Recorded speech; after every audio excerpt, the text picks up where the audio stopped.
Ndugu zangu, je, una hisia za kukata tamaa na huna tumaini jingine tena? Huu ni ushuhuda wangu. Mimi nilishindwa kujiona vile Mungu ananiona. Mara nyingi nilihusisha thamani yangu na vile watu wanavyonipenda au pesa kiasi gani nitapata. Ila nuru ikaniangazia na chemchem za uzima zikaanza kutiririka ndani yangu.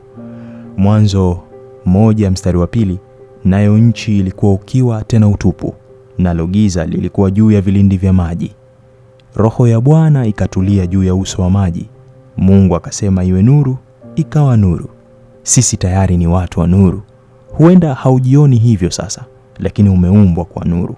Sisi ni watu tulioitwa kuja kuitawala dunia kwa utukufu wa Mungu, lakini hatuwezi kujiona wenye thamani kubwa kwa sababu giza limetufunika. Hofu, chuki, hasira, uoga, wivu, kutokujiamini vimekaa juu yetu, lakini cha kufurahisha ni kuwa matumaini yapo. Tukiruhusu roho ya Bwana kukaa juu yetu, basi tayari tumelifunika giza na nuru itaonekana zaidi. Ndipo Bwana akinena kwetu kuwa, nasi tunakuwa vile tunavyotaka mioyoni mwetu, ili mradi tu tunamtukuza yeye. Na nitakwambia kitu cha kutafakari kidogo.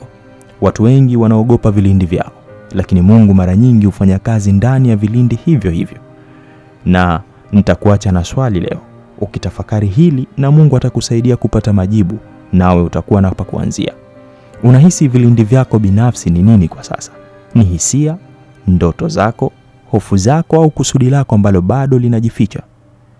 Tuombe.